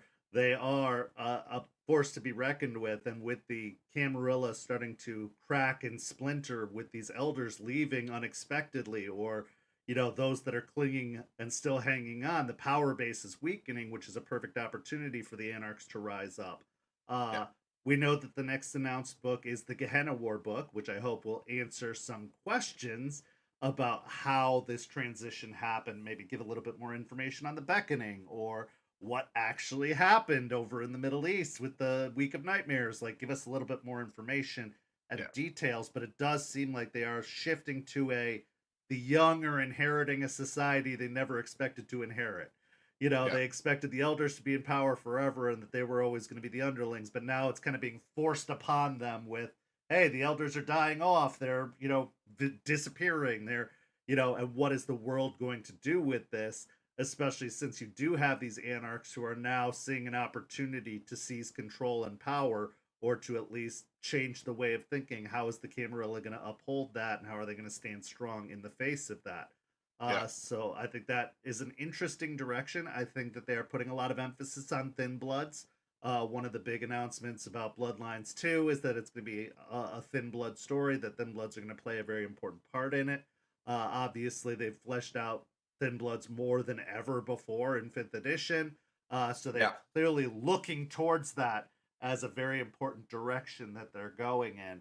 But also with the Caitiff, with these the bloodlines are starting to become a lot more vague and foggy.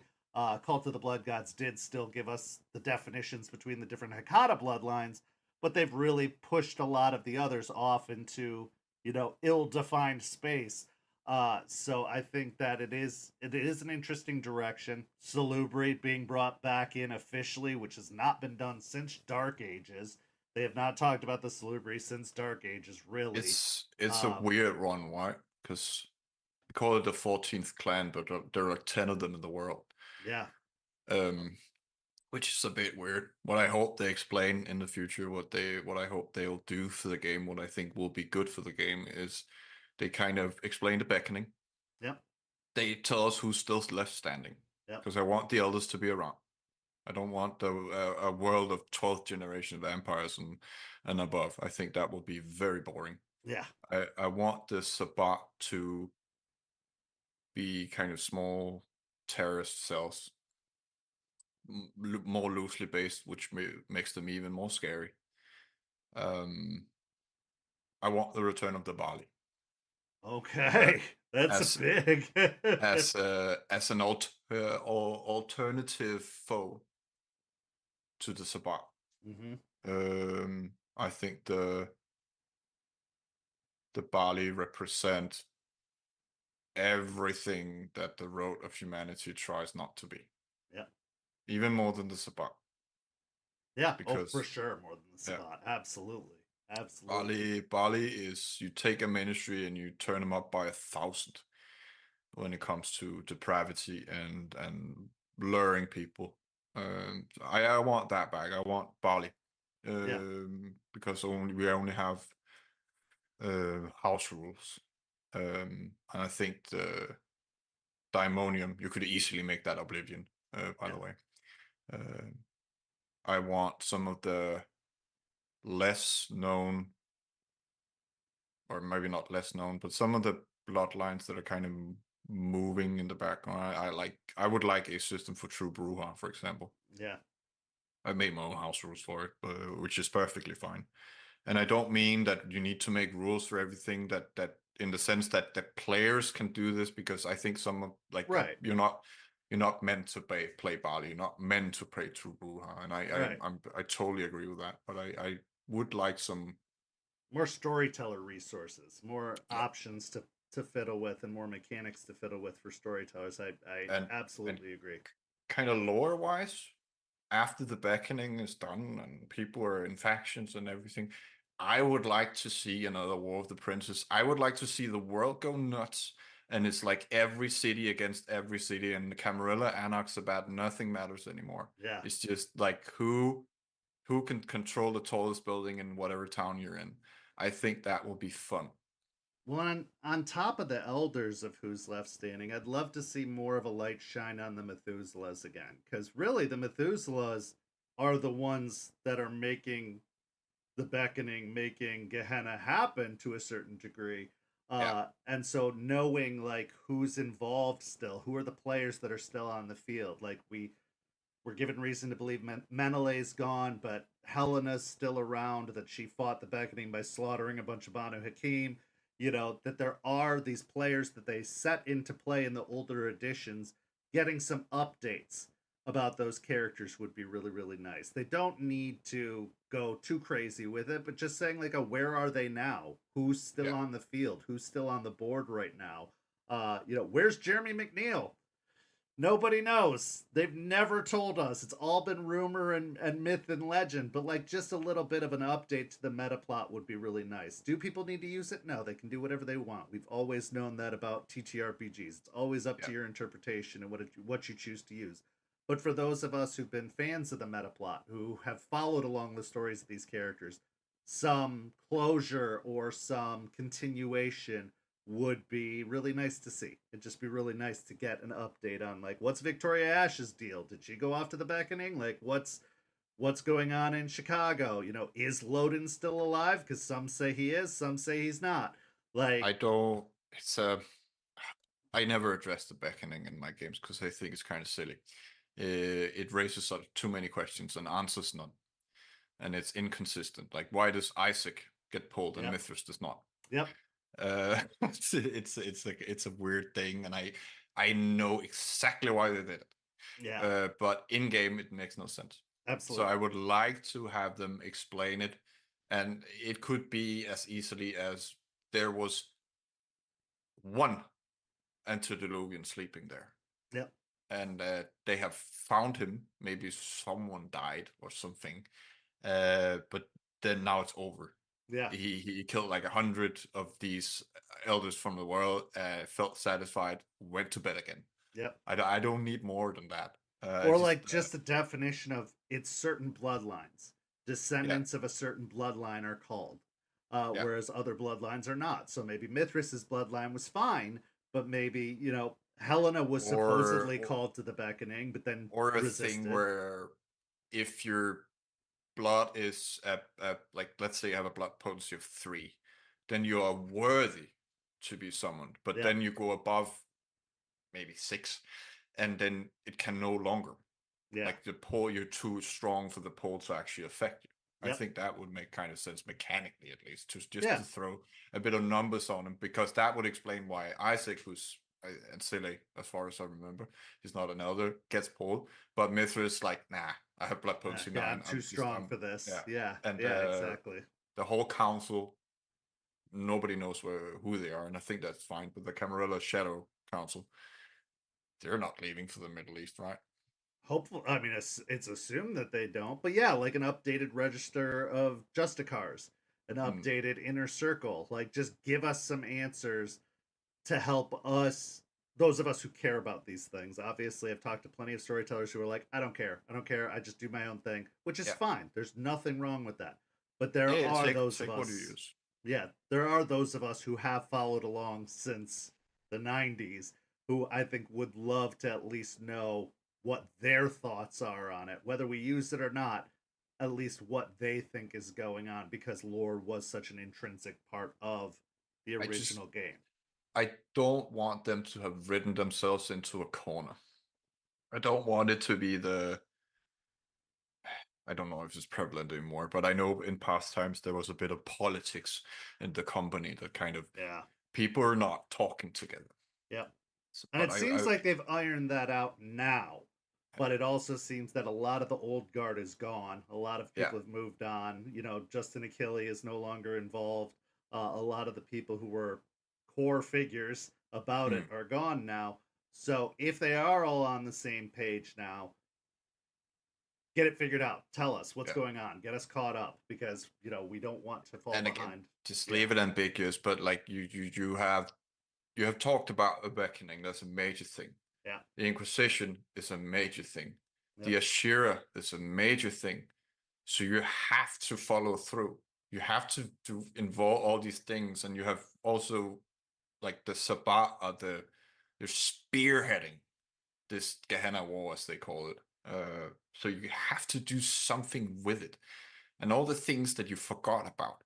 Yeah. You have to mention it. You have to say like a sentence or two about the barley. You can't just pretend they never existed, because they're there 100%. Yeah, you've already established that they're a thing. Like, if the Salubri are coming back, why? If it's not 10 anymore, which it would make sense after the fall of Vienna, after the Tremere have suffered terrible, devastating losses, their infrastructure is shattered, it would make sense for the Salubri to be like, now's our time, let's repopulate and let's get revenge. Like, I would actually love as a story thing where Salot, he kind of regains control, and the Tremere lose clan status. I think that would be fun. It would be amazing. It would be such a cool story to see the Salubri kind of. I don't think they would mass embrace because they're Salubri. No, it'd still be deliberate, but it would make sense that now they see an opportunity. Now they're not as easily, and that's what I mean with the going into the War of Princes, because the Camarilla would have to kick the Tremere out. Yep. They're not welcome in a lot of places in the world. Some places they're high clans, some places they're low clans. And I think it would be fun to go back to the Dark Age kind of mentality, because we have the Inquisition already there. So we can have a war of princes or a war of clans or a war of cities. But like, take the Camarilla and use that as or Anarchs or Sabbat, use that as, that's your political philosophy, but you will still see Camarilla City against Camarilla City and all that. I think that would be a very fun toy chest. Well, and there's enough crazy real life stuff happening in our modern world to be a good blueprint to illustrate all of that. If they took some of the more current events, the political struggles that are happening in America, the unrest happening in Europe and the Middle East, like there's a lot there that they could use as kind of like a placemat to build upon this struggle that you're talking about. I think the stage is set. They just need to commit and Yeah. decide this is the direction they're going in and really lean in. But I think there's no better time or opportunity than the current status of things in the world to launch into a story like that. So as we're getting near the end here, I want to do kind of a lightning round of questions because we've had so much, and I want to follow up with you, especially closer to the release of Dusktown. Yeah. I would love to have a recheck in there, but I want to go through these lightning round questions, and then we'll put a bow on this thing for tonight. But Mimic Rebecca submitted several questions. So I want to give her her moment in the spotlight to answer these questions because a lot of them do pertain to the game that she played in. I know that either wrapped up or is wrapping up, and I think she'd love to hear some insights about it post the game. But the first thing she asks, Furious Nos. yeah, the first thing she asks is why did you choose Fall of London? You kind of discussed that. Which playthrough was your favorite, the Cam, Anarch, or Autarchus one? It's like choosing a child. You Right? can't do that. I mean, it's different stories, different people. I think they had very good moments, all of them. Each a springboard to the next. They do kind of flow from one to the next to the next. It's one big thing in my head. So it's all your favorite because they all intertwined like that. That makes sense. I mean, it's my London by Night, so it's all the same in my head. Yeah. I thought, but yeah, all my groups are amazing. I have been very fortunate with my players because not a lot of storytellers are. You will have murder hobos and weird shit and all kind of weird discussions to have, but I have been very fortunate. So all of my games have been running very smoothly. That's fantastic. That's all you can ask for as a storyteller. Yeah. Her next question is, what were some of the secrets from your most recent Anarch game that players or viewers didn't know? Or maybe still don't know? Trying to think of, I mean, obviously the Cult of Mithras was pulling everything in the background while like it's just playing people out against each other. Emery was very involved in that because she became the kind of spy, place your USB thing and everything, and to the world she was working with the Nos, but in reality she was working for the Cult of Mithras. I think it's very apparent to people that Bruja Justicar is true Bruja because they can manipulate time. Right. But it is a secret and nobody really talks about it. It was mentioned, the Bali thing with the prince. Again, not really a secret, it's just rumoring. I mean, I had things in the story that we never addressed or got to. It's not really a secret, but it's just it never happened. Right. I can't think of anything that didn't unravel.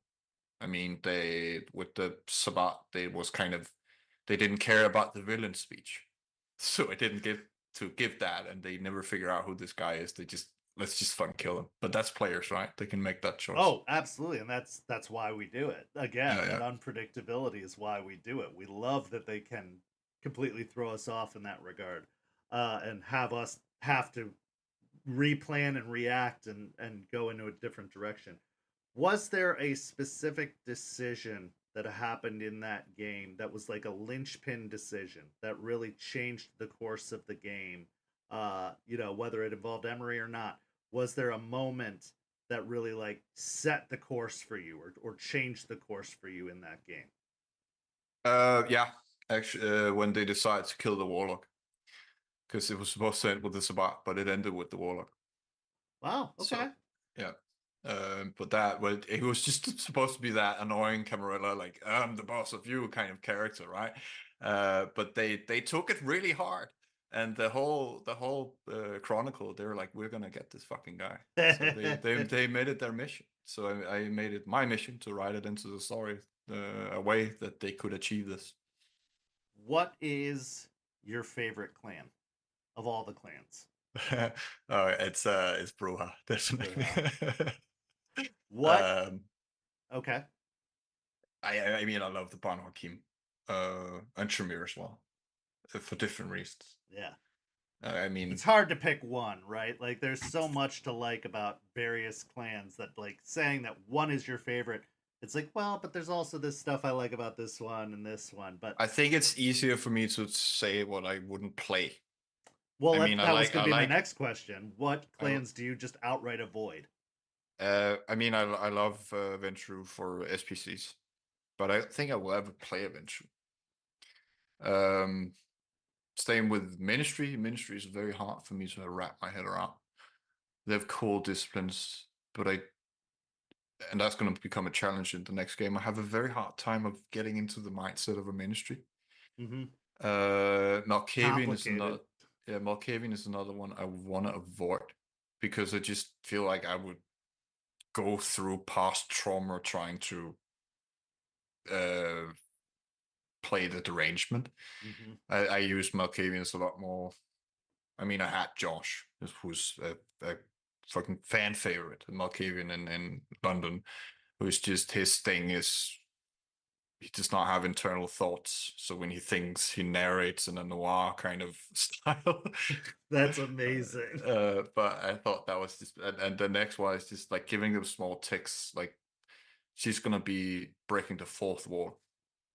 It's just like a weird idea, but I don't think if I wanted to play like a serious Malkavian and actually like I would have to pull on something I know. Like, there's a lot to go into to do it justice, and it's. I mean, if let's say I wanted to play a Malkavian with PTSD, I think I would be kind of offending people with PTSD because they don't know what it feels like. So I would have to go into like stress or anxiety and some shit like that, and those are not particular. I got rid of that. Yeah, I don't want to bring it. You're back trying to escape from that with TTRPGs, not indulge in it fully. That absolutely makes sense.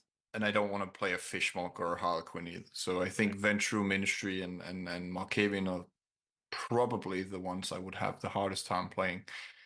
As a player, as an SPC, it's fine. I can do a lot with them. So Vampire is clearly your favorite splat of all the splats in the World of Darkness. That seems to be the one that you really, really sink your teeth into, pun intended. But if you were to venture outside of Vampire and try another splat or another setting, which one of the ones available or the ones that could be available appeals to you most? If you were going to actually step outside of Vampire and run a game that was not Vampire, which one do you think you'd want to run? As a player or a GM? Why not both? I would love to play in a Wraith. I would not like to run it though. Because that's very serious, and it is very serious. We have to abuse each other, but I think that would be fun. I've gotten into. I don't know a lot about it. There's so much Wraith lore, but I'm trying to learn a lot. But it's not as accessible as the other things. Right. I would love to run a mage or a demon story. Okay. I have almost no knowledge about it, other than what I have the vampire perspective on it. Let's say that. But to get the other side of the coin, to see it from the eyes of the mages or the demons, would be very interesting. Werewolf does not resonate with me. Okay. The whole protect the planet and all that is, again, it's very real and we should do that, but it's, I don't know. It does not. It doesn't scratch that itch for you in the storytelling. Yeah. Right. It's too much of being a good guy, and Changeling is just fucking weird. It's just. That's just medieval fairy tales from Europe in my head. It's so weird. And I'm trying to bring a changeling into the next story, but again, it's a weird world. So definitely Wraith, Demon, and Mage, I think would be fun. Okay. Well, obviously, you may get your wish, because it seems like with the direction that things are going in terms of releases, I think Mage is probably up next. Although I really hope that they take their time with it, because they've done a really good job of balancing the systems up until now, which is a first for them. If you go back to 20th Anniversary or any of the old editions, they were not balanced at all. You could not run a werewolf and a vampire in the same game. You could SPC a werewolf, but you couldn't run a werewolf with their mechanics in the game. So It does seem like Mage is next. I hope that they're ready for it. I hope they don't just release something ad hoc that is off kilter, but that does seem to be next. But I personally would love to see Wraith next. I'm a big fan of Wraith. I would love, and it makes sense with the way they've been releasing things. They have a major release like Vampire, followed by one of the smaller releases like Hunter, followed by another big release like Werewolf. It would only make sense that they do a bridge between that with another release like Changeling or Wraith. I actually think they should save Wraith or save Mage for last. I agree. That's the way I would do it. I would do Wraith next, then I would do Demon, then I would do Changeling, and then I would do Mage. That makes sense to me. Yeah. In that order, because Mage is about reality. Mm-hmm. And to understand that, you have to understand all of reality, which means all the systems. Yeah, and having then everything you have fleshed to out. And then you have to put on that lens of Mage. And they've done some great experimenting mechanics-wise with the gifts in Werewolf. I'm the primary Werewolf storyteller here, so I've gotten really into Werewolf, but they've done some experimenting as to how mechanically they could do it. But I think that Changeling and Wraith both could be an opportunity to further experiment, to try some things that won't be as world-breaking or bending as what Mage can do or what people are expecting of Mage. So I agree with you entirely. I think that pushing Mage to last, much to the dismay of all the Mage lovers in our community, I think it makes the most sense to give it all of the time in the world to get it down right. Because you kind of have to. We've established what is vampire. We have established what is werewolf, and they're like the Umbra, and they have different levels. And vampire, they have the Oblivion, the Abyss, and all that.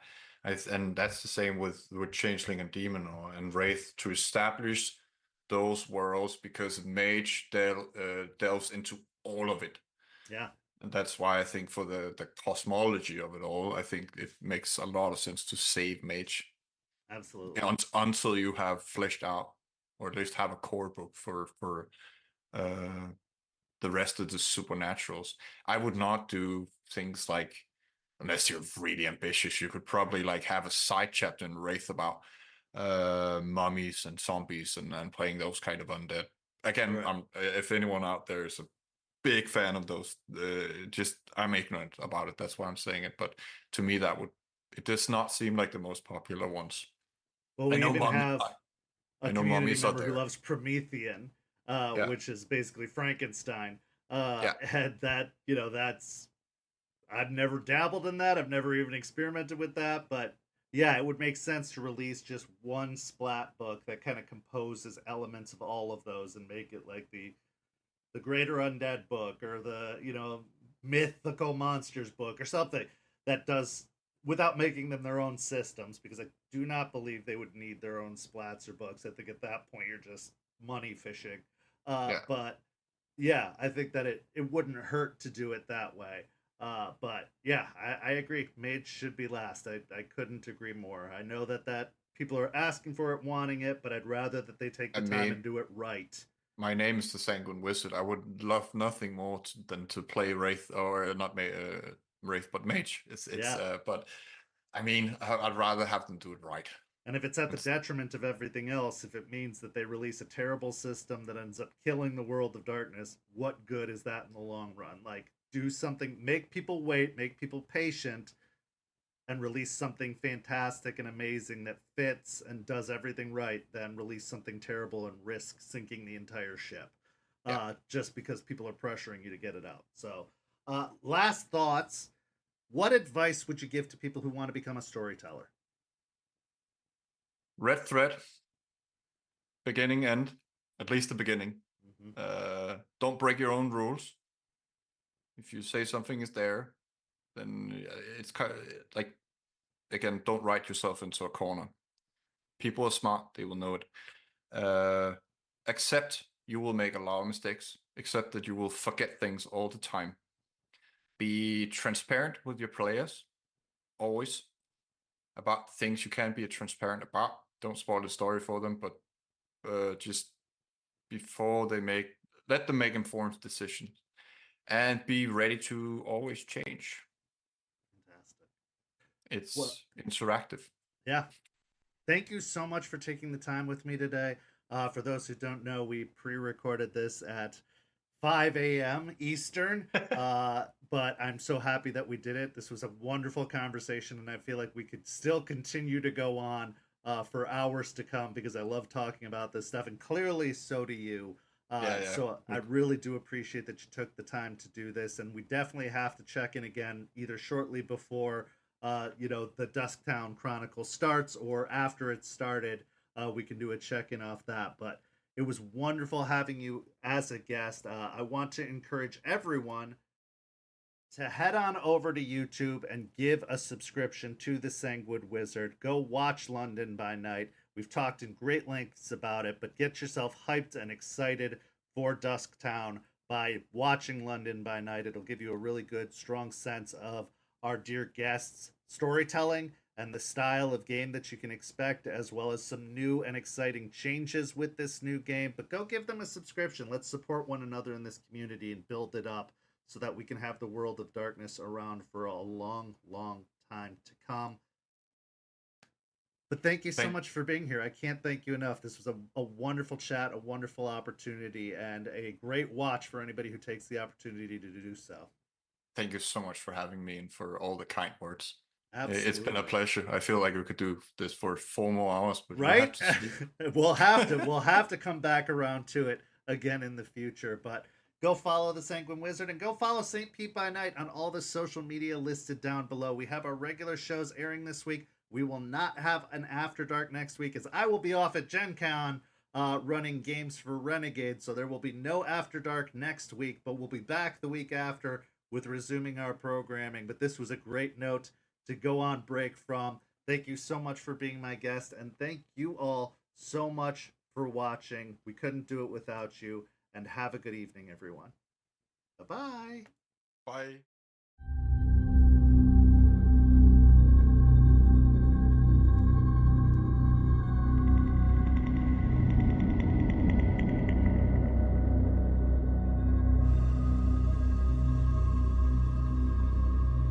This has been a St. Petersburg by Night production. After Dark is produced in agreement with World of Darkness and Dark Pack.